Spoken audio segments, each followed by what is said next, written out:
कहावत कहबे तोरा ले एगो चीज कहबे कि तेरी मोहब्बत में बदनाम हो गए, हमारे चर्चे सरेआम हो गए। कि ऐ उषा तेरी मोहब्बत में बदनाम हो गए, हमारे चर्चे सरेआम हो गए। और तुमने इस कदर तोड़ा है मुझे कि हम अपने माँ बाप के नजरों में भी नाकाम हो गए।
बजा दीजिए।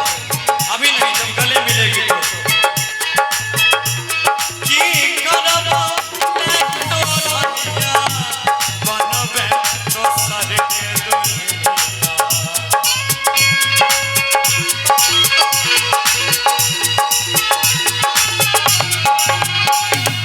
किया के सुगंधे मरबो मरबो के मुहावा में अगिया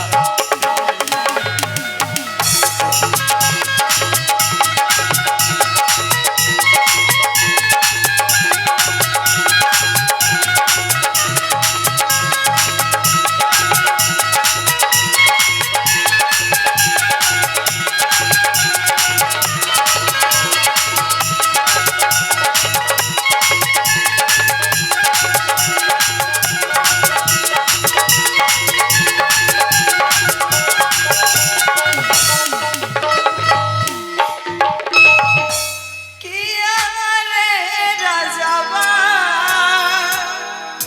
सैया संगे वो सात बचनवा रे जा